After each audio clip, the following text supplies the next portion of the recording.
Good morning. Happy Tuesday. Health. This whole seminar that I just did was all about health. Well, it wasn't all about health. We also covered relationships and beliefs, but predominantly it's about health.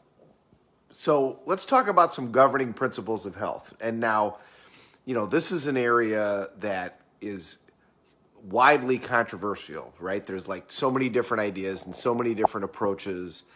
So the first thing I think you got to think about is, what does health mean to you?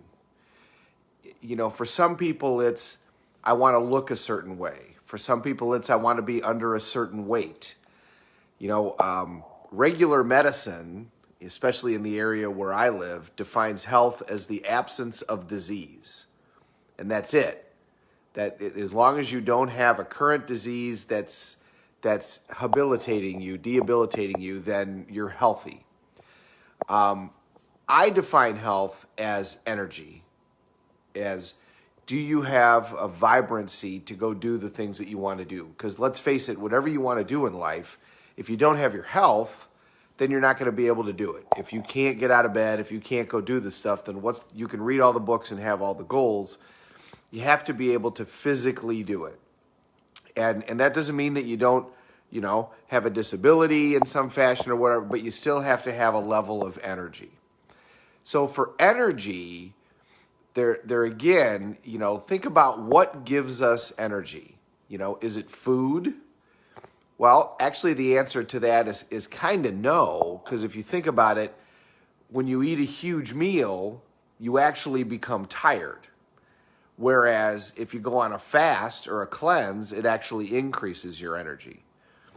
What really defines energy for us is how healthy our cells are. And the healthier our cells, the healthier our bodies are going to be. And in every way. I mean, if your cells are healthy, then they have the ability to get rid of waste. They have the ability to fight off infections. You constantly have bugs in your body. We constantly have viruses in our body. We constantly have bacteria in our body. Disease or dis-ease is when our bodies get out of balance, and then those things are allowed to thrive. I mean, look at the current pandemic. Coronavirus, for people who don't have an underlying issue, for people who are healthy predominantly, they get the virus and have very little response. The problems are people who have an underlying issue, the virus, when they get it, they can't fight it off, and then that underlying issue explodes. Now, that's not, look, it's a virus, so it hits everybody differently, just like other virus, just like chicken pox. I mean, some people get one pox, which I got right here, and some people get their whole body. Some people get it and don't even know that they ever had it. Some people get it more than once. So viruses are viruses. But the healthier your body, the more your ability to fight this stuff off. So what are the principles that we look at? What are the principles that I look at? Well, the majority of your body is water. The majority of the earth is water. So one of the first principles for me is that a large portion of the foods that I eat are alive.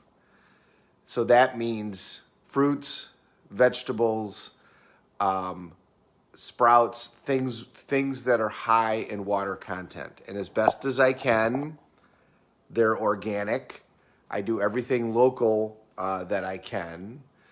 And that's going to continue to be a thing, especially in the United States. We're the only country that decided to start genetically altering our foods about 20 years ago, and it had a major impact. I mean, clearly it had a significant impact. I ended up with a whole series of food allergies. And by the way, if somebody with a lot of food allergies like me goes to Europe and eats, most of the time they don't have the same allergies. They don't have the same responses, because the foods over there are not genetically altered.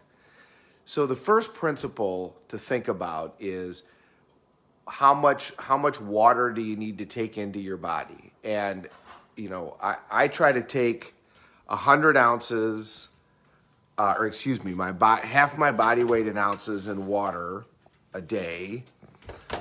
and I make that water healthy water, and I put lemon in it because lemon helps alkaline your body. And that's also another problem that many of us have, is that our bodies are very, very acidic. If you want to test this, by the way, you can go to any health food shop and they'll buy test strips like you use in a pool, and you just put them in your tongue, or you urinate on them, but you can put them in your tongue and take a look, and you can buy these things for $9. Go buy some test strips and take a look at how acidic your body is. The majority of the people, especially in the area of the country where I live, they eat a great deal of meat, which I'm not going to sit here and say meat's bad. I eat meat now. I didn't for a long time, but I do now. But they eat high concentrated foods. They eat processed foods.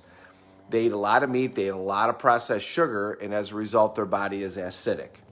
If your body is full of acid, that is the perfect place to have disease, in particular cancer.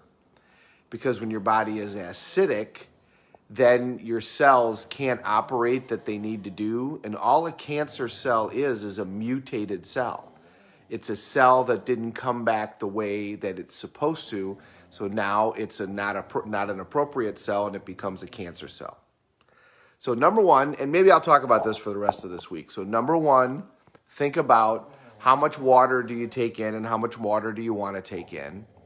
And these are ideas that I live by. You might decide that you want to live by different ideas, but take a look at, Marley wants to say hi this morning. Quiet. Yeah, she's excited. Take a look at your energy level